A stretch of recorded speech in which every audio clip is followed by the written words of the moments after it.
প্রিয় দর্শক, সাবেক স্বরাষ্ট্রমন্ত্রী কিভাবে সে ভারতে পালিয়ে গেছেন জিজ্ঞাসা বিজেপি প্রধানেরও।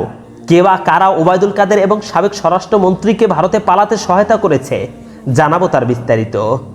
সরকার পতনের পর সাবেক স্বরাষ্ট্রমন্ত্রী আসাদুজ্জামান খান কামাল কিভাবে ভারতে পালালেন সে বিষয়ে সদুত্তর দিতে পারলেন না সীমান্তরক্ষী বাহিনীর প্রধান মেজর জেনারেল মোহাম্মদ আশরাফুজ্জামান সিদ্দিকীও।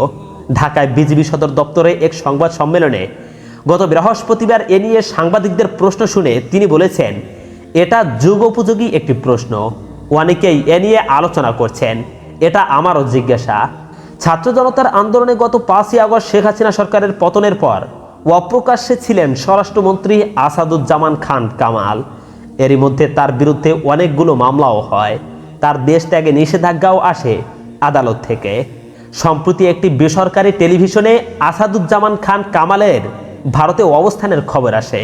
তাকে কলকাতার ইকো পার্কে দেখা গেছে বলে দাবি করা হয়।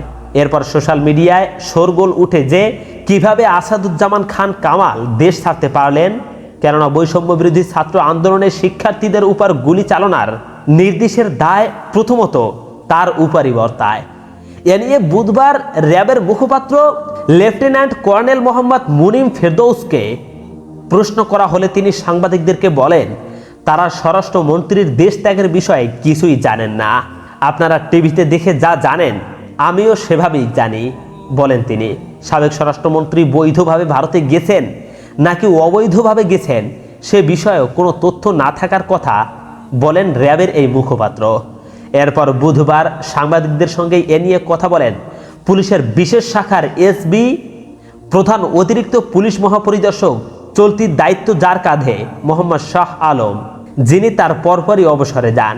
তার আগে তিনি বলে যান, সাবেক স্বরাষ্ট্রমন্ত্রীর দেশ ছাড়ার বিষয়ে তার দপ্তরে কোনো তথ্য নেই। গণমাধ্যমের খবরে দেখেছি স্বরাষ্ট্রমন্ত্রী সহ বেশ কয়েকজনকে কলকাতার একটি পার্কে দেখা গেছে। তারা কিভাবে সেখানে গেছেন সে বিষয়ে ইমিগ্রেশন পুলিশের কাছে কোনো তথ্য নেই। ইমিগ্রেশনে তাদের দেশ ত্যাগের কোনো তথ্য পাওয়া যায়নি। তাহলে কিভাবে তারা দেশ ছেড়েছেন প্রশ্নে পুলিশের এই কর্মকর্তা বলেন, ইমিগ্রেশনে যেহেতু তথ্য নেই অবশ্যই তারা অবৈধ পথে গেছেন। সেক্ষেত্রে অবৈধভাবে কারো ভারতে গেলে দায় সীমান্তরক্ষী বাহিনী বিজিবির উপর বর্তায়। বৃহস্পতিবার সংবাদ সম্মেলনে বিজিবি মহাপরিচালক মেজর জেনারেল আশরাফুজ্জামানকে পেয়ে তাই প্রশ্ন করেন সাংবাদিকরা। জবাবে তিনি বলেন, সরকার পতনের পর বিজিবি নিজ উদ্যোগেই পূর্ববর্তী সরকারের গুরুত্বপূর্ণ ব্যক্তিদের দেশ পালানো ঠেকাতে একটি তালিকা করে তৎপর হয়। 7ই আগস্ট থেকে 22 জনকে আটক করে পুলিশে তুলে দেওয়া হয়, যারা বিভিন্ন অপরাধে যুক্ত ছিল। তাদের মধ্যে আওয়ামী লীগ সরকারের ঘনিষ্ঠ উচ্চপদস্থ 4 জন রয়েছে বলে জানান বিজিবি মহাপরিচালক। তবে ভারতের সঙ্গে 4000 কিলোমিটার দীর্ঘ স্থল সীমান্ত থাকার কথা জানিয়ে তিনি বলেন, সে কারণে সীমান্তের প্রতিটি ইঞ্চি পাহারা দেওয়া কঠিন, দালালের মাধ্যমে পার হওয়া অসম্ভব নয়। আমরা সর্বোচ্চ চেষ্টা করছি, সেই কারণে 22 জনকে আটক করতে পেরেছি। আসাদুজ্জামান কামালের বিষয়ে তিনি বলেন, তিনি কোন দিক থেকে গেলেন, কখন গেলেন সেটা আসলেই একটি প্রশ্নের বিষয়। যদি যাওয়ার কোনো তথ্য পেতাম তাহলে অবশ্যই তাকে আটক করতাম। ঢাকা তেজগাঁও এলাকার আওয়ামী লীগ নেতা আসাদুজ্জামান কামাল 2008 সাল থেকে টানা সংসদ সদস্য নির্বাচিত হয়ে আসছিলেন। 2014 সালে শেখ হাসিনা সরকারের তিনি প্রথম স্বরাষ্ট্র প্রতিমন্ত্রী হন, পরে তাকে পূর্ণ মন্ত্রী করা হয়। গত 5ই আগস্টের আগ পর্যন্ত ওই পদে ছিলেন তিনি।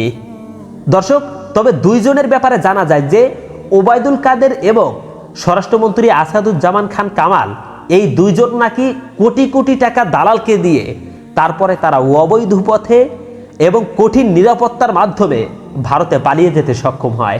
কিছু গোপন সূত্র দ্বারা এমনই জানা যায়। আবার দর্শক, আরও একটি গুরুত্বপূর্ণ সংবাদ আমরা জানতে পেরেছি যে অনেক দালালকে নাকি ভারতে পালিয়ে যেতে বিপুল পরিমাণে বড় অঙ্কের টাকা দিয়েছে আওয়ামী লীগ নেতাকর্মীরা, কিন্তু সেই সমস্ত দালাল সেই আওয়ামী লীগ নেতাকর্মীদের সাথে প্রতারণা করেছে। তারা আওয়ামী লীগ নেতাকর্মীদের কাছ থেকে বিপুল পরিমাণে বড় অঙ্কের টাকা নিয়ে তাদেরকে আর ভারতে পালাতে যেতে সহায়তা করেনি, এমনও প্রতারণার খবর জানা গেছে সংবাদ মাধ্যম দ্বারা। যাই হোক প্রিয় দর্শক, আজকের সংবাদটি এই পর্যন্ত। পরবর্তী সংবাদ পেতে এখনই আমাদের চ্যানেলটি সাবস্ক্রাইব করুন। আসসালামু আলাইকুম ওয়া রাহমাতুল্লাহ।